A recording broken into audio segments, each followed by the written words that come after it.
Now, the displacement of the black worker by the Latino population is also an issue that African Americans are dealing with. It's not a major issue that African Americans see, but now they're starting to realize that that does affect their employment as well. Our unemployment exceeds that of the Latino Americans in this country. We're the highest unemployed ethnic group in this country. And in part, we're not blaming all of the Latinos or our Mexican brothers and sisters, but in part is due to our borders being open and illegal immigration not being addressed by this black president and this black attorney general.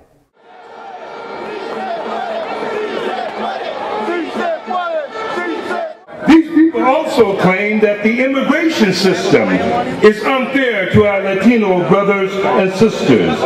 Those who make this claim, even though in 2009, Homeland Security reported that 111,360 persons from Mexico became American citizens, more than 30 other countries combined.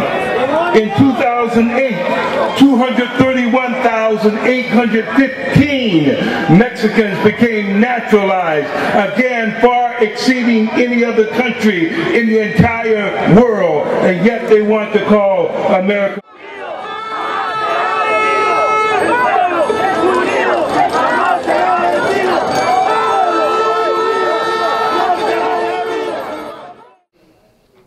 As I understand it, now that I've looked into it more, illegal immigration is the greatest threat to American black U.S. citizens, whom I call the emancipated slaves, i.e. African Americans.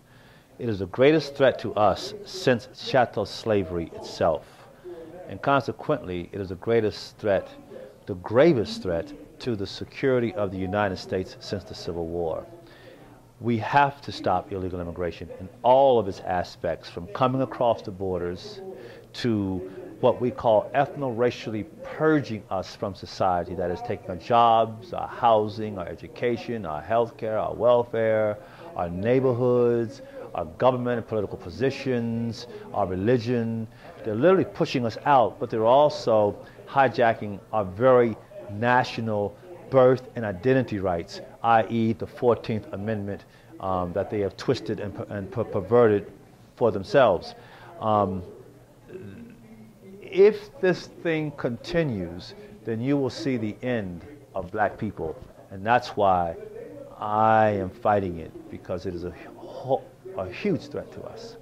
We meet in my house every Wednesday and discuss the effect of illegal immigration has on America. And when we say black America is being more affected, I'm like Terry Anderson now. There's only one American. I'm not a black American. I am an American citizen. And we got to take that stigma off. You are not an immigrant. If you're an immigrant, you're an American citizen. If you have filed your papers, there's no more. You're an American citizen. We must realize that we are American citizens. I served this country for 11 years in the United States Marine Corps. I took an oath of office to die in her defense from foreign and domestic enemies. And we have a domestic enemy in our house. Most African Americans really don't understand the immigration situation unless they live in border states like Texas, Arizona, and California, more particularly Southern California. What they know is what the media tells them. And the media is saying that this is a right-wing, conservative, quasi-Republican movement to discriminate against our neighbors of the South, our Latino brothers and sisters, when in reality that's not the case. Press 1 for English. Yeah. Press 2 for what? Right. With our tax money, benefits, Social Security, welfare, schooling, with our tax dollars. That is misappropriation of taxpayers' money. Another thing I would like to on is please keep in mind that Arizona is the first state to step up. You have made history, and we want to thank you. Thank you. If you cannot secure our borders, you should not be in government. And the idea about it being racist, look at me, folks. I'm a black man. Why would I be supporting anything racist? There is no jobs that we will not do or cannot do. It is an insult to you as an American for anyone to stand before you and say it's okay for illegals to come here because they do jobs you won't do. You're not a coward. You're not lazy. What you are is free. And they don't want your freedom, folks. It's like saying it's okay for someone to break into your home as long as they wash your dishes. Because I don't want to do my dishes. It's still my home. This is America, and it's for Americans only, and our invited guests. It came at a price. That's right. People died for civil rights. That's right. They bled for civil rights. Amen. And there was no illegal immigrants dying when it was time to die.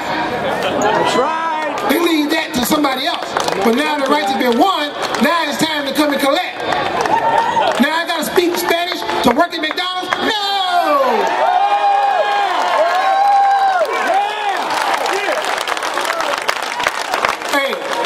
I could talk all night, but you know what I mean.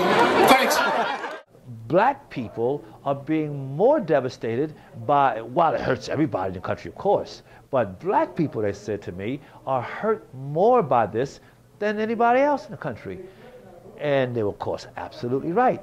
I mean, everybody knows it. But the problem is, we blacks don't have any leadership or guidance to help us to fight it.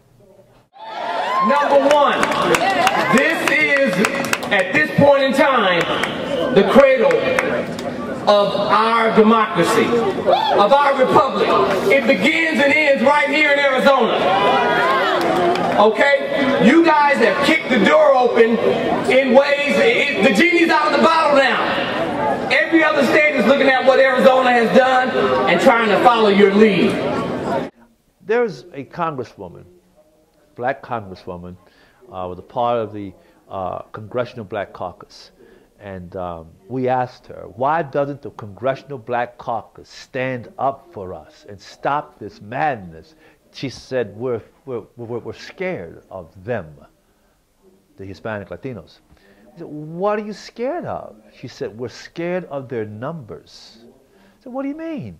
She said, well, you know, if we stand up officially and say we're against this illegal immigration because it affects our people, you know our people will be attacked in the neighborhoods because you see they're already surrounded. We will be attacked physically. And you know the brothers in jail will get attacked. We don't want that. And also, as blacks, we don't want to be called racist.